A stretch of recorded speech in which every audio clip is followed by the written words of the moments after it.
The Aurora Bridge is a cantilever and truss bridge that carries State Route 99 over the west end of Seattle's Lake Union and connects Queen Anne and Fremont. The bridge is located just east of the Fremont Cut, which itself is spanned by the Fremont Bridge. The bridge is 2,945 feet long, 70 feet wide, and 167 feet above the water, and is owned and operated by the Washington State Department of Transportation. The bridge was opened to traffic on February 22, 1932. It was listed on the National Register of Historic Places in 1982. The bridge is a popular location for suicide jumpers, and numerous reports have used the bridge as a case study in fields ranging from suicide prevention to the effects of pre-hospital care on trauma victims.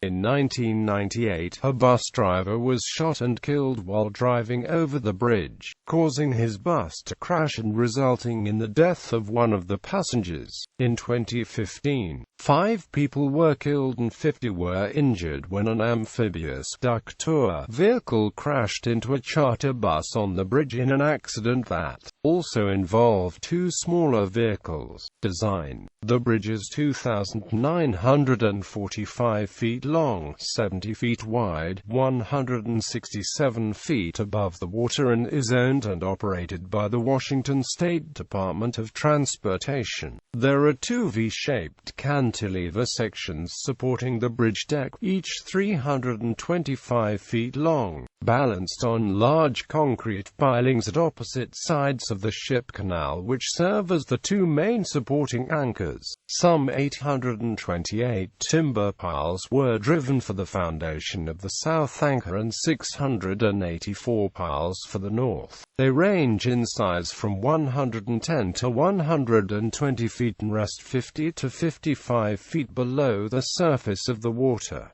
Together, the anchors support a load of 8,000 tons. The construction required a pile driver that was specially designed to work underwater. A 150 feet long Warren truss suspended span connects the 2 cantilevers in the middle. The bridge's main span is 475 feet long. At either end of the bridge there are additional Warren truss spans which connect the cantilevered spans to the highway. History: construction on the bridge piers began in 1929, with construction of the bridge following shortly afterwards in 1931, with its dedication held on February 22, 1932, George Washington's 200th birthday.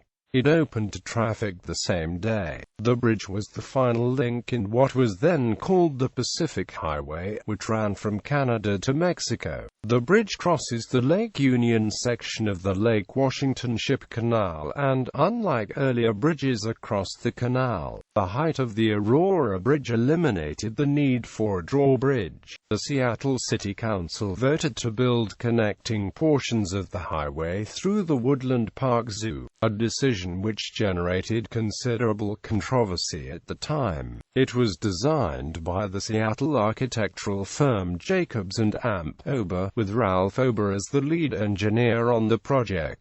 Ober died in August 1931 of a brain hemorrhage while the bridge was still under construction. Federal funding programs were not yet available, so the bridge was funded by Seattle, King County, and the state of Washington. The bridge was nominated for the National Register of Historic Places on January 2, 1980, for its functional and aesthetic design qualities and for its historical status as the first bridge constructed in the region without streetcar tracks. It was accepted to the National Register on July 16, 1982. A local landmark, the Fremont Troll, a large cement sculpture of a troll clutching a real-life Volkswagen Beetle, was installed under the bridge's north end in 1990. Up to half of the $40,000 cost for the artwork was donated from Seattle's Neighborhood Matching Fund, a local program to raise money for community projects. The sculpture was heavily vandalized in the year following its construction, and large floodlights were installed on the bridge to discourage further damage. Following the collapse of the Minneapolis I-35 West Arch Truss Bridge on August 1,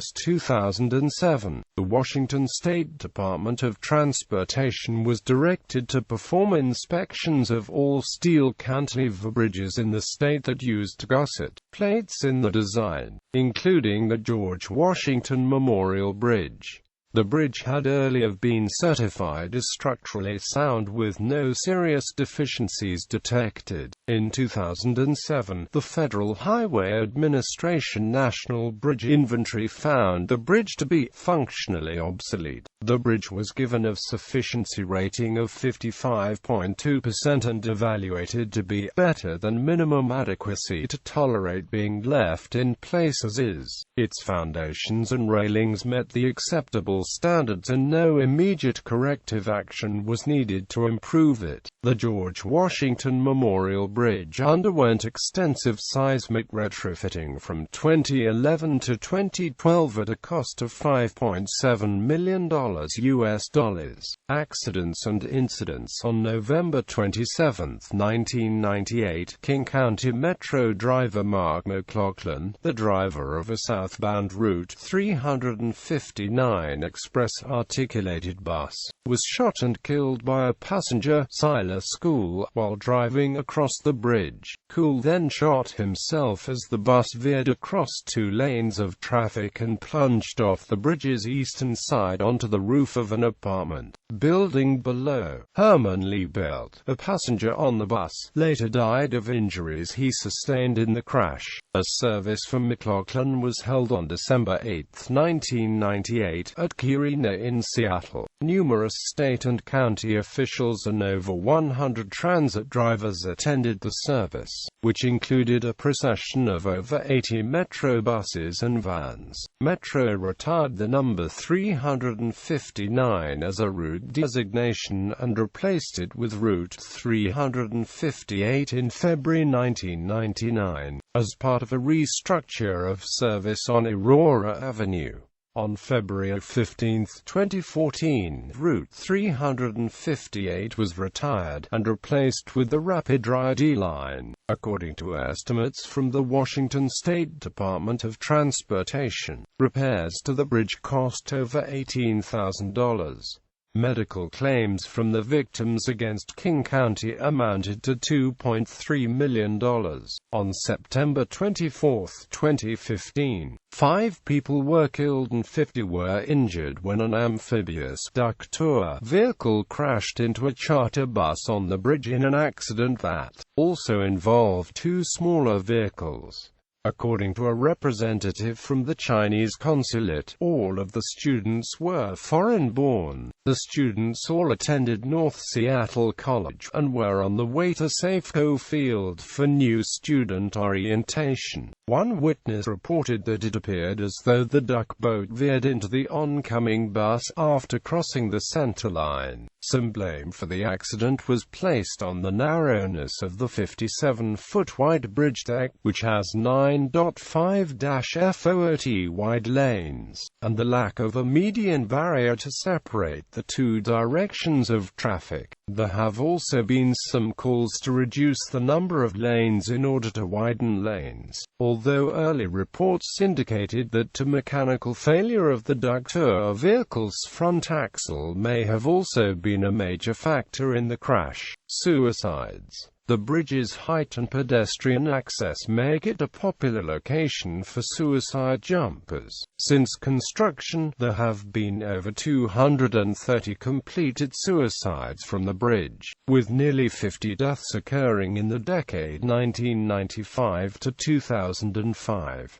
The first suicide occurred in January 1932, when a shoe salesman leapt from the bridge before it was completed. Numerous reports have been written about the high incidence of suicide on the bridge, many of them using the bridge as a case study in fields ranging from suicide prevention to the effects of pre-hospital care on trauma victims. Despite the force of impact, jumpers occasionally survive the fall from the bridge. bridge, though not without sustaining serious injuries. News sources have referred to the George Washington Memorial Bridge as a suicide bridge, and, in December 2006, 6 emergency phones and 18 signs were installed on the bridge to encourage people to seek help instead of jumping. In late 2006, a group of community activists and political leaders living near the bridge created the Fremont Individuals and Employees